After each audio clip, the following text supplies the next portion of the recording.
Voilà, c'est parti. C'est parti. Ouais, le problème c'est que je ne sais pas quoi dire. Je ne sais pas.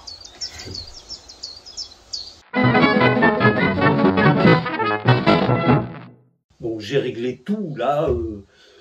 Les lumières de devant sont allumées, le contre ici est allumé, les guirlandes sont allumées. Mais bon, le problème c'est pas la mise en scène, le problème c'est le contenu. Le contenu, c'est ce qu'on va raconter, c'est ça qui est difficile. Est-ce que je parle de jardinage, de monnaie, de permaculture, de navigation, je sais pas. Je suis angoissé. Voilà. Je suis angoissé, je suis pas bien en ce moment, je suis victime de mes circonstances intérieures et extérieures. Voilà, c'est ça qui se passe, tout simplement. Bon, là, j'ai peut-être, si ça se trouve, je suis en train de déblatérer, j'ai peut-être oublié d'appuyer sur le bouton REC. Ah, bah oui. J'espère que ça REC. Bon, enfin, bref, donc, bon, le bateau, il est en Espagne pour l'été, ça, vous êtes au courant, il est au sec, vous avez vu la grosse grue bleue, là, pour le mettre au sec. Si vous ne l'avez pas vu, je mets le lien dans la description, ou là. Je deviens un vrai youtubeur maintenant, je mets des liens vers d'autres vidéos là et là. Bon, arrête un peu. Je suis pas là pour faire le clown, je suis là pour... c'est quoi la phrase? Le slogan. Le slogan, on dit plus le slogan, on dit le... Oh, le pitch. C'est quoi le pitch du mini-show? Le pitch du mini-show, c'est vous faire rire et réfléchir. Alors, vous faire rire, là en ce moment, moi j'ai pas du tout envie de rigoler. Hein. Pas du tout. On est le 21 juin, déjà, 2024, vendredi. Et puis, il n'y a pas il pleut toujours. Alors, j'ai regardé la météo, l'été, c'est mardi, là. Là, dans 3 jours. Samedi, dimanche, lundi, mardi. Dans 4 jours, c'est l'été de 14h à 16h, ici, en Bretagne. Il pleut pas, il y a du soleil, et il fait 24-25. Après... La pluie, le vent, le brouillard, le nuage. Ça va pas arrêter comme ça. Donc, voilà, la situation, pour n'être pas pire que celle de l'année dernière, n'en est pas moins plus mauvaise que celle de l'année prochaine, probablement. Quoique là, on sait pas. On est dans un tunnel d'incertitude. Voilà, moi je me sens comme ça. C'est pour ça que je suis angoissé. Je suis angoissé parce qu'il se passe plein de choses et que j'arrive pas à suivre. Parce que, voilà, Telegram, Twitter, X, Facebook, n'en parlons pas. Le matin, je mange un miam. La recette du miam, elle est simple. Des fruits secs, des fruits frais, noix de coco râpée pour faire un bon petit goût, des dattes, des figues, des abricots secs coupés en petits bouts, enfin des fruits séchés comme ça. Et puis, dans le fond du bol, avant de mettre tout ce que je viens de dire là, vous mettez 2 bonnes cuillères à café de pâte. Elle est là. La pâte de sésame. Et écrasée avec une banane, comme pour faire une bouillie pour un petit bébé. Voilà. Une banane écrasée avec de la pâte de sésame. Et vous rajoutez tout ce que je viens de dire. Plus ce qui vous tombe sous la main, qui vous fait envie aussi, des noisettes, des amandes, qu'est-ce que j'ai, des graines de chia. Alors les graines de chia, Marianne m'a dit, il faut les faire tremper depuis la veille au soir. Comme ça, au moins, vous êtes tranquille.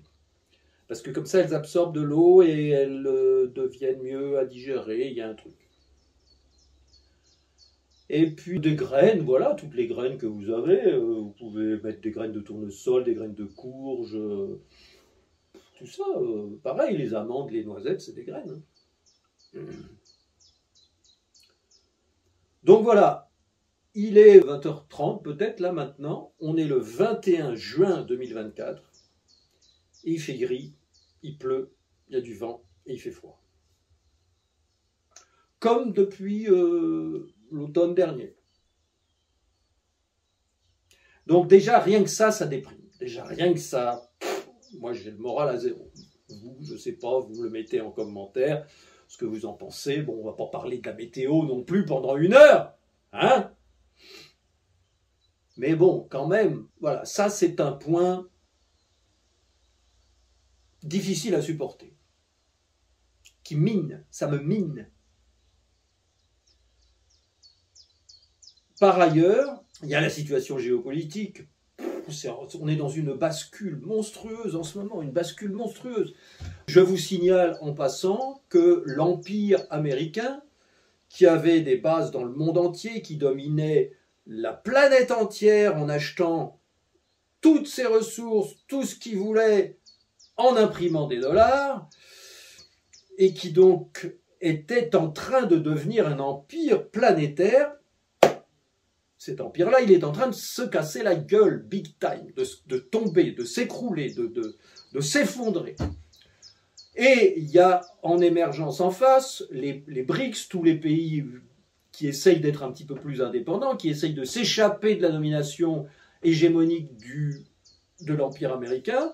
Donc BRICS, Brésil, Russie, I c'est l'Inde, C c'est quoi C? Chine. Bah oui, la Chine. Et S, c'est l'Afrique du Sud. Donc ça, c'est les BRICS. Et là, il y a plein de pays qui demandent leur adhésion à l'organisation des BRICS. Tout le monde est en train de quitter le dollar pour les transactions internationales. Ils vont faire des systèmes à taux de change, comme à l'époque, comme dans le temps, quand il n'y avait pas de domination, quand il n'y avait pas de monnaie dominante, bah on ajustait les taux de change. Tu allais en Espagne, c'était les pesetas, ils valaient tant de francs, tu faisais ta petite règle de 3 et tu savais combien ça valait chez toi. C'est tout.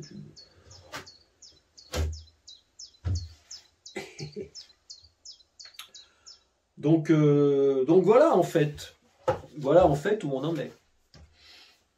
Donc moi ça m'aide pas à être gai et à sourire et à vous faire réfléchir en rigolant. Non.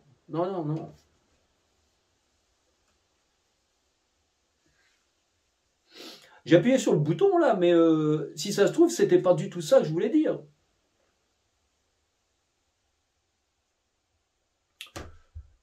Bon, écoutez, je sais pas, moi. On continue, on laisse tourner, puis on coupera au montage. On pourra pas s'emmerder non plus, hein. Donc, il y a un truc, c'est que je bois du cappuccino. Du cappuccino Nestlé, Nescafé cappuccino. Ah bah, c'est bon, bah oui. Bon. 4 cuillères et je mets. Et puis il faut bien le touiller hein, pour que ça fasse la bonne mousse, qui n'est pas mauvaise, hein, qui est bien épaisse, qui est bonne. Bon, vous me direz, c'est mieux que d'aller chez Starbucks boire un café à 5 €. Hein, on a 1000 litres de lait et d'eau. Bon. Donc voilà quoi. Bon, j'aurais plein d'autres choses à vous dire, mais c'est pas le moment, c'est pas l'endroit. Vous viendrez me voir et puis voilà. Cet été, je reste là, je bouge pas cet été. Bon, il y a du terrain si vous voulez venir camper. Du moment que vous m'emmerdez pas et que vous restez à l'autre bout du champ, il n'y a pas de problème, vous pouvez le dire. Quoi d'autre? La nature est florissante, la nature est magnifique. Ça pousse. Je vous ai raconté quand je suis revenu il y a 3 semaines là, de mon absence du mois de mai. Je commence à peine à m'en sortir. J'ai fauché. J'ai ressorti la faux.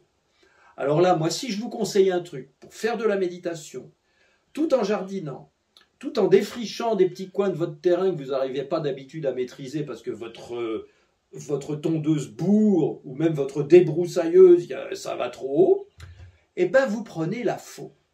Vous achetez une faux dans n'importe quelle bonne quincaillerie ou même quincaillerie ou chez Gamme Vert, chez Casto, ils ont des faux. Vous achetez une faux et une pierre à affûter et allez. Si vous voulez que je vous fasse une petite vidéo pour vous montrer comment je fais, pour que l'effort soit le moins important possible et le rendement le meilleur possible, Mettez-le en commentaire. S'il y a beaucoup de gens qui me disent « Ouais, fais-nous une vidéo sur comment tu fauches », je vous la fais. Mais bon, il faut vraiment qu'il y ait du monde. Et puis voilà, quoi. Bon, après, je vais... Cet été, non, je bouge pas d'ici. Ben non, je suis bien là, je suis bien. Quand il fait beau, normalement. Vous avez vu, j'ai mis des photos sur Facebook. J'ai toute une belle zone avec un feu par terre, des fauteuils, une table de camping, une table de pique-nique en bois massif. Voilà, ça, c'est bien, mais qu'est-ce que vous voulez faire? Il fait 12 le soir. On va pas se mettre dehors sous la pluie à faire du feu et les gouttes d'eau qui éteignent les braises. Bah non, hein? Alors j'attends. Mai est passé, pluie, vent, nuages gris, et juin est en train de passer. Juin est en train de nous filer sous le nez.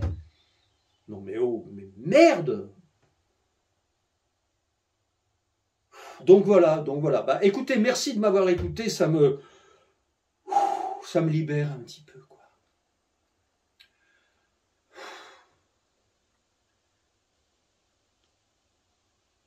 J'espère que je vous ai pas trop plombé non plus, parce que je sais pas. Là, on peut rien dire aujourd'hui. C'est pas vous faire réfléchir, c'est pas vous faire rigoler. Il se passe rien. Voilà, c'est un mini-show, pardon. Oh putain. C'est un mini-show où il ne se passe rien. J'ai rien dit. Vous savez ce que j'ai fait cet après-midi? J'ai passé l'après-midi à relire un bouquin de... Ah merde, comment il s'appelle? Ah ben c'est un des meilleurs économistes américains, Michael Hudson. Ouais. J'ai passé l'après-midi à relire un bouquin de Michael Hudson sur la dette et sur l'histoire de la monnaie, de la dette et le rapport de l'usure, de l'endettement avec en particulier le christianisme et les évangiles, ce que raconte le Christ. Et donc dans son bouquin, il dit clairement la parole du Christ, le centre de combat du Christ, c'était d'arriver à avoir une annulation des dettes, un jubilé comme ça se faisait avant son époque. Jubilé qui avait été complètement supprimé par le pouvoir romain, parce que le pouvoir romain repose sur la prédation, l'Empire romain repose sur la prédation, et donc sur la création monétaire, et donc sur le fait d'endetter toute la population de manière à récupérer les biens, en particulier la terre. Et donc c'est exactement ce qu'était en train de faire l'Empire américain, Bill Gates, etc., de racheter toutes les terres. En particulier en allant dans les pays où il n'y a pas encore de cadastre et pas encore de droit de la terre, et de dire, écoutez bien la manip, parce que là c'est quand même monstrueusement pervers et machiavélique. Je vous raconte en 2 mots, parce que c'est quand même intéressant ça. Tu arrives dans un pays où il y a de la terre, il y a du terrain, plein de terrain, et il y a plein d'habitants, des tribus, des particuliers, des gens qui jardinent, qui sont pauvres, mais qui ont leur petit coin de terre, et il y en a un qui fait un jardin, il y a l'autre qui va à la pêche, et donc ils se démerdent entre eux. Sauf que dans ce pays-là, il n'y a pas de cadastre, il n'y a pas de droit de la propriété. Ils n'ont pas de titre de propriété sur les endroits où ils vivent depuis des années, peut-être des dizaines d'années, peut-être des centaines d'années, parce que les enfants habitent à l'endroit où les parents habitaient. Je parle en connaissance de cause, parce qu'en 1985-6, quand j'étais en Afrique, c'était comme ça. Il n'y avait pas de droit de propriété, tu t'installais où le chef de village te disait de t'installer, mais il ne te faisait pas Ça m'est arrivé, moi, personnellement, quand j'étais en Afrique, dans ces années-là. Au bout de 2 ans, avec le bateau au mouillage devant le même village, on avait, avec mon ex-épouse et les 2 enfants, on avait évidemment sympathisé avec plein de monde dans le village, en particulier avec le chef du village. Et un jour, il m'a dit, écoute, Zera. Tu vois la petite terrain là-bas, à côté le bolon. Tu peux t'installer là, tu peux construire la petite case. Tu te mets là-bas. Oh, le chef du village qui nous dit ça. Eh bien, nous, on s'est installés. On a fait construire une case par le maçon, enfin, qui n'est pas maçon, c'était le gars, l'Africain, qui construisait les huttes, enfin les cases, en bois de palétuvier. Et on s'est installé là. Mais bon, après, quand on est reparti avec le bateau pour les Antilles, ben, le terrain, il nous appartenait tant qu'on y était. Mais quand on est parti, il ne nous appartenait plus. C'est-à-dire que, comme dans les populations indigènes dans tous les pays, il n'y a pas de droit de propriété. Si tu es là et que tu fais ton jardin et que tu habites là, tu restes là, c'est chez toi. Personne ne va venir t'embêter. Mais si tu t'en vas ou si tes enfants ne reprennent pas ton lopin de terre, quelqu'un d'autre va s'installer. C'est normal. La terre n'est à personne. La terre appartient à tout le monde. Elle appartient en particulier à celui qui la travaille et qui y habite. Donc dans ces pays-là, il n'y a pas de droit de propriété, il n'y a pas de titre de propriété. Dans les villes, oui, mais pas dans les campagnes. Et donc, c'est fini ça. Parce que les grandes multinationales de l'agroalimentaire, tous les fonds d'investissement débarquent dans ces pays-là. Ils vont voir le chef du gouvernement, le ministre de l'Agriculture, etc. Et ils disent, voilà, nous, on voudrait mettre en valeur telle région. Est-ce qu'on peut acheter cette région-là? Évidemment, puisque ce ne sont pas les populations qui sont propriétaires, c'est qui est propriétaire? Eh bien, c'est l'État. Et l'État, si on donne aux membres de l'État suffisamment d'enveloppes suffisamment épaisses, eh bien, l'État, il accepte de vendre les terres que tu lui demandes. C'est comme ça que ça se passe. Eh oui. Et donc, dans tous les pays où il n'y avait pas de droit de propriété, eh bien, le droit de propriété est créé au moment où les grosses entreprises viennent acheter les terrains. Et puis après, il suffit d'arriver avec des milices, pas besoin d'être super armé, parce qu'il suffit d'expliquer aux paysans que, bah voilà, désolé, mais on vient d'acheter votre ferme, là, tout le terrain, là. Bon, mais jusqu'où Tout. On a acheté les 500 km² autour de chez nous. Ça jette un froid. Hein. Et donc, s'ils ne veulent pas partir à l'amiable, bah, allez hop, dégagez-moi tout ça. Voilà. C'est une pratique tellement courante de dégager les gens quand on est un État en place avec quand on est une entreprise et qu'on est propriétaire d'un terrain et qu'on a une milice privée et qu'en plus l'État vous soutient parce que l'État soutient évidemment le propriétaire, ben on vire les gens et puis on s'installe et puis on fait des hectares et des hectares de soja pour nourrir les bœufs qui vont faire des hamburgers. Où ça? Bah, dans les pays occidentaux. Donc voilà comment ça se passe. C'est pas du vol, c'est parfaitement légal.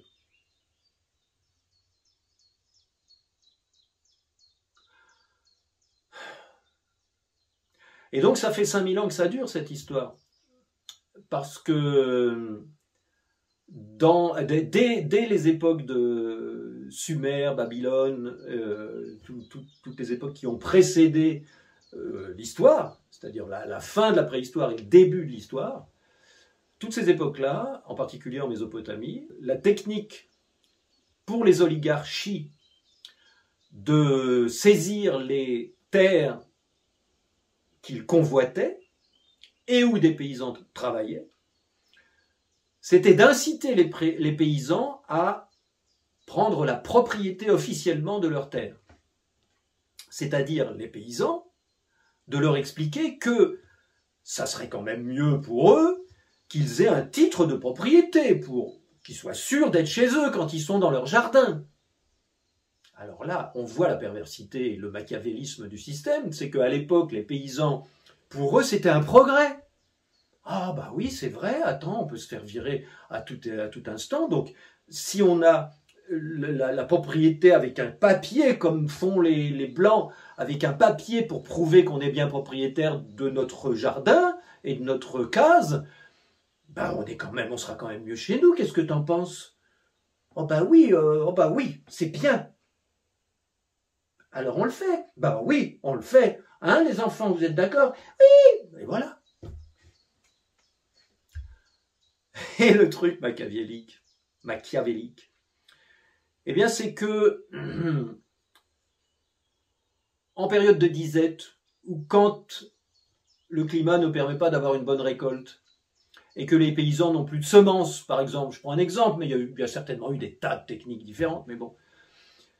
Un paysan n'a plus de semences, et ben nous, l'État ou l'oligarque qui convoite ces terres-là, ben, il a plein de graines, il a des greniers remplis de réserves. Donc il va faire quoi? Il va aider le paysan. Il va lui prêter de l'argent pour acheter des outils, des graines, des semences, peu importe, ou il va carrément lui prêter des semences, et en gage, pour être sûr d'être remboursé de ses semences ou de la monnaie qu'il a investie pour ce paysan, eh ben, il va lui demander d'hypothéquer son titre de propriété. C'est tout à fait normal, c'est à ça que ça sert, un titre de propriété. Quand on a besoin d'argent, on donne son titre de propriété en garantie et on obtient un crédit. Je te crédite des semences. Vous voyez la suite? Essayez de deviner la suite. Eh bien, le paysan s'en sort, le paysan reprend son activité, et après les semences, il ne les a plus. L'argent qu'il a dépensé pour acheter les semences, il ne l'a plus. Et là, comment on va dire, je ne vais pas dire le voleur, je vais dire le machiavéliste, arrive et dit au paysan, bah oui, mais moi je t'ai prêté de l'argent, ou je t'ai donné des semences, il faut me les rendre maintenant. Alors peut-être qu'à l'époque, si c'était des semences, il rendait les semences et il n'avait plus rien pour l'année d'après, et ça faisait un cercle automatiquement vicieux qui l'obligeait à redemander des semences à chaque fois, et donc son titre de propriété restait en garantie à chaque fois. Et puis il suffit d'un moment, d'une nouvelle mauvaise récolte, où il ne peut pas payer, où il ne peut pas rembourser. Ah, bah désolé monsieur, vous ne pouvez pas payer, vous ne pouvez pas rendre l'argent qu'on vous a crédité. Ah oui, mais vous avez signé une hypothèque en mettant votre maison, votre terrain en garantie, donc bah voilà, on y est malheureusement, on est très embêté pour vous, mais on est obligé de saisir votre terrain, vous n'êtes plus chez vous. Et donc la propriété du terrain passe du dominé au dominant. Et vous multipliez ça par une petite poignée de dominants et une grande masse de dominés, et vous concentrez automatiquement avec le temps le pouvoir, le chantage et les richesses réelles dans les mains d'une petite poignée. L'oligarchie. Oligos, quelques-uns, archi, le pouvoir. Oligarchie, le pouvoir de quelques-uns. Bon, ça c'est une histoire terrible, hein, mais ça se reproduit en ce moment, partout, dans tous les pays où des grosses puissances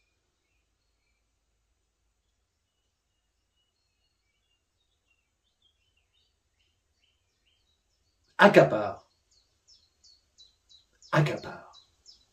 et accaparent.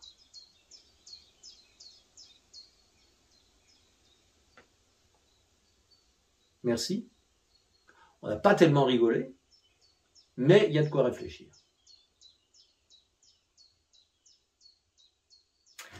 Ciao, ciao! À la prochaine fois!